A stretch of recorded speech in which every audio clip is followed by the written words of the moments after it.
Yeah, we're coming to you live with half good lighting. The doll. Hello and welcome back to the Hardcore HonesTEA RuPaul's Drag Race UK Season 3 review with me, Logan Hardcore. Woo! It is Casual Friday, which means we are sporting rhinestoned turbanas. This is by my dear friends Tommy and David here in New York City. If you'd like more information, they're going to be linked below. So we've said goodbye to our dear old friend Anubis. Wow, how quickly that changed for me last week. I'm intrigued. I hate her. And let me tell you, some shit's gonna go on this week because I just finished watching the episode, and I have to say, this is a really great season. I also, just tidbit, saw the first look for Canada, and that looks to be one of the best seasons of Drag Race that I've ever seen. Just saying. So let's kick this shit off, shall we? The girls are talking, and Victoria is explaining how she heard her knee sliding during the lip sync. And the first thing my mind goes to is, Eureka! And it's not because of the weight. We're going to get to that. Oh, God. Cancel her. And in this moment, I feel bad because I really like Victoria, and I don't want her to go anywhere. Krystal is coming off just cocky, majorly cocky. She walks in, she's rubbing her badge. And to me, when someone at such a young age, 19, is acting so cocky, that's a put-on act. And that is to hide trauma, that's to hide insecurity. And I know this because I did it. And I'm 32 now and just realizing all of this with my sobriety journey. So I will say I'm very put off by it. It makes me look at her like that. Krystal gets to play this version of like Supermarket Sweep where she's going to give 5 of the girls superlatives, like little awards, little tags. She chooses Victoria as her biggest competition and makes a comment in that about because she's big, and it kind of slides through. She chooses River as trashiest taste, and that is accurate because Anubis is gone. She chooses Ella as trade of the season. Now, don't tell my husband, but mama, every time Ella comes up on that interview in her boy look, I'm like,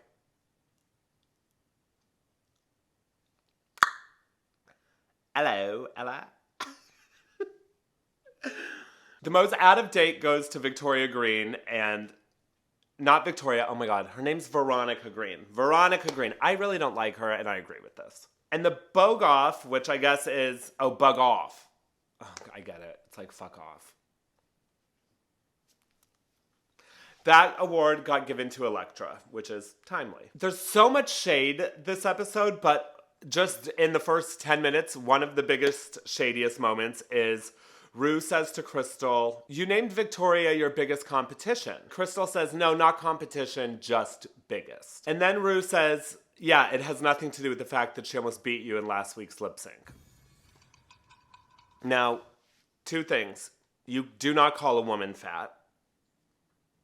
And you don't talk about anyone's weight. I mean,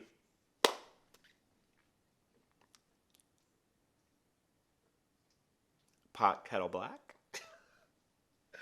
But I think especially a woman to just keep calling her big is just incredibly insensitive and shows how immature and insecure you really are. The main stage challenge is going to be a production called Dragatron. Group 1 is Choriza, Vanity, and Elektra, and they are the ride or dies. They're going to be spin instructors. Group 2 is Krystal, River, Veronica, and Kitty, and they are the ball busters. They're gonna do exercise balls. Group 3 is Charity, Victoria, Ella, and Scarlett. Did I say that Ella was in the group 1? Because it was Elektra. Oh God, girl. You know what I mean. And they're gonna be the Yummy Mummy Baby Sizers. Yummy Mummy is such a good show, FYI, on Netflix. Another shady moment is Veronica's explaining to Rue why their group is gonna work really well together. And she says, because we're all different. Or maybe it wasn't true. Maybe it was in confession. And she says, Krystal has the fashion, Kitty has the characters, I have the professionalism, and River has, yeah. Or, and River is there. It was one of the two, but it was fucking good. Choriza says, my teammates have the bodies and I have a body. And this whole episode has this underlying score of body issues, which we will get to. River says to RuPaul, I like my looks. Maybe they're just not up to Krystal standards. And Ru says, well, the judges... because your looks are trash. Victoria talks about how the comment was made to her about her size, and it's like she's holding on to the size comment, and I have to say this is absolutely justified. I make comments about people's sizes. I'm doing a review show. I'm doing a judgment. I think the way that Krystal said it was with malicious intent, and it was rude, and she's, at the end of the day, a female. And you just don't do that. The choreographer and guest judge is going to be from Strictly Come Dancing, which is the UK's Dancing with the Stars, and her name is Oti Mabuse. Mabuse, put it in my bussy, yeah. I have to say that these bikes look incredibly unstable. They look like they got these bikes from Kmart. I mean, they're wobbly. These girls are going to be on high heels. Their shoes obviously do not click in. None of this looks safe. Krystal really seems to be struggling with the choreography with the balls. And in typical production, this is going to be you won. Now we're going to show you doing bad. And her runway may save her. Who knows? But she's like, my left and my right are really struggling me. On the main stage day, the girls are in the workroom and Victoria is talking about how she thinks she pushed her knee too hard in rehearsal and she's gonna just keep showing up and do what she has to do. I really don't want Victoria to be sent home for an injury because I think she brings an incredible piece to this cast. I think she has a great character and I'm so happy to see a different type of drag on Drag Race finally. So Krystal and Victoria sit down next to each other to do their makeup and Krystal is sitting there doing her makeup that doesn't match her skin and Victoria says, I wanted to sit next to you to have a chat. And Krystal immediately is like, I want to apologize. I was in front of Ru. I was trying to be funny. It was off the cuff. And I apologize, you know? And Krystal had kind of spoken about how being so thin, she's always had body issues. And I struggle with that, not personally, but mentally. And I have to understand that that's someone's journey. So I have to give that as much cadence and credence as I give to Victoria, who struggles as she opens up with her eating disorders. And, you know, she's struggled with bulimia and gone up and down. And this hits home. I was 117 pounds until I was about 19, and I gained weight very quickly. And I've struggled with a little bit of body image ever since then. My husband and I just lost a friend who battled with bulimia. And so this was touching. And it was great to see Victoria have such a real moment with Krystal about something that is so real. Victoria says she's not holding anything against her or any animosity. And I think this just goes to show the maturity level differences. And I think it also shows what a great character Victoria is as a person. And shows just like why she deserves to be in this competition. And honest to God should be in the top 3, if not winner. Ru comes out on the main stage. Bump. Ba-bump. Ba-bump. Why does your dress not touch the floor? So Dragathon begins, and it's like all the characters at once pop it up to give their names. And I have to say, the character choices here are incredible. Kitty Scott Claus sticks out to me because she has this like short hair that has little rubber bands to like make a water fountain on her head, and she's like, ugh! I love it. When you are dressed as a woman and you go butch, it kills me. Victoria also stuck out to me, as did Charity. Charity Kase is giving us blonde, bimbo, pink, and There it is. It's the opposite of what she's been giving us. During the Ride or Dies spinning challenge, Teresa is like one step behind the whole time, but it's almost comedic to me. Vanity is giving us Tina Burner hair. Cue the Reddit trolls and the cancellations. During the Ball Busters, Kitty Scott Claus has me fucking screaming. I mean, every choice she made was amazing. I'm just here for all of it.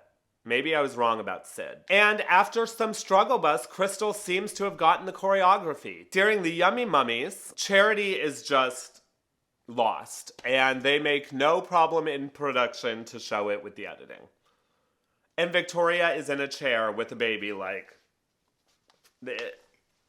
if they're judging on performance, this might not be great for her. Overall, it wasn't my favorite performance on Drag Race by any stretch of the imagination, but I think the character choices were strong and I really loved the first 10 seconds. The runway theme is red carpet showstoppers. Will there be some yeses? Will there be some messes? Will there be some hot mess expresses? First up, we have Choriza, and she is in I almost said leopard print, a dot gown that has a slit. It looks like there's a bodysuit that has the dress built onto it. One thing I noticed immediately is that the lining was not the truck. The lining had dot fabric as well, which for me is important. You cannot come on Drag Race with an unlined dress. So this is a yes. Elektra comes out with a glittery leotard with a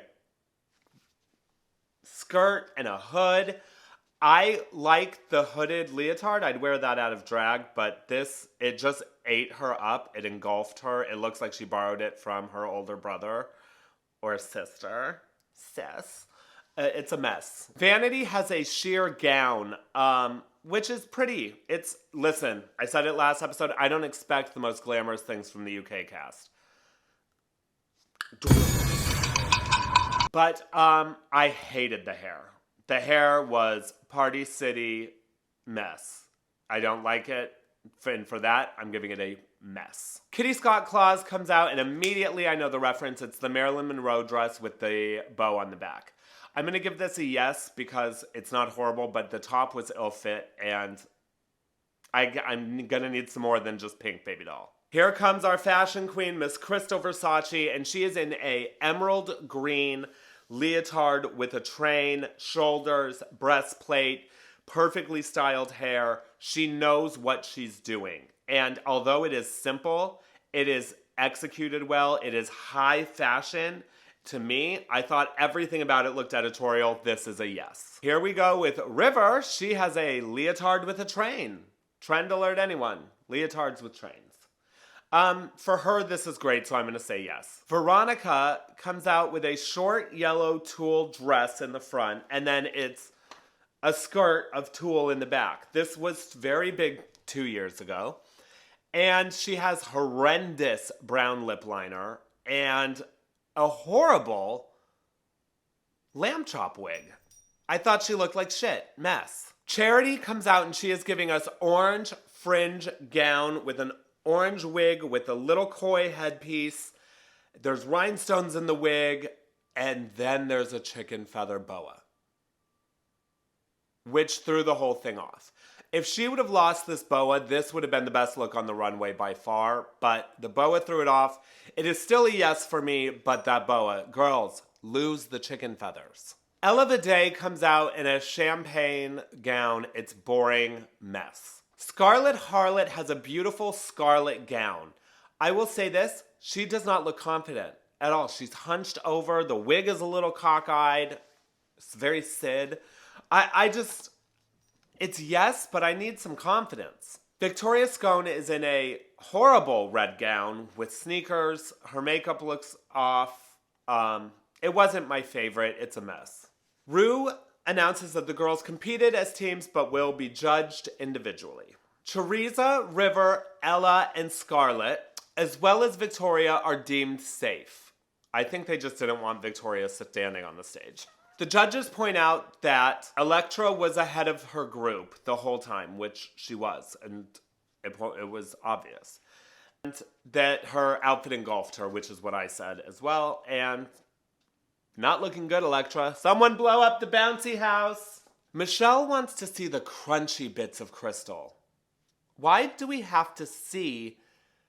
Why can't we just let the girls be who they are? That's what I'd like to know. The judges compliment Veronica. I thought she looked like shit, and I stand by it. The theme on the runway for me is crunchy hairline. Krystal is announced the winner of this episode, and Veronica is deemed safe. They were in the top 2. Kitty is also deemed safe. That puts Vanity and Elektra in the bottom to lip sync. Charity is deemed safe. The lip sync song is Moving On Up, I'm moving on up. There's 2 dancers competing, and from the very beginning, Vanity is in this to win it. Elektra kicks in around the chorus, and it's like her cocaine kicked in. She's bouncing from her knees to the splits, and she's breakdancing, and Michelle says, my God, what is this? It's accurate. It just seemed desperate. I don't like a desperate lip sync. And when Vanity was doing this and the whole updo shook out and it was doing the X with the hair, I was impressed. Even though I didn't like the hair, it was just, her whole lip sync worked, and it worked for her because Vanity is deemed safe and Elektra is sent home. Victoria's Scone is brought to the front of the runway. And RuPaul says she's going to need to leave tomorrow morning for more medical evaluation, and the medics will advise if she is fit to stay in the competition. I hate that. I hope she stays with us. I will see you kids next week. Don't forget to like, subscribe, comment, share. Okay, hello. And Ella, come to New York. I mean, we can go to dinner with my husband. That's about it, but...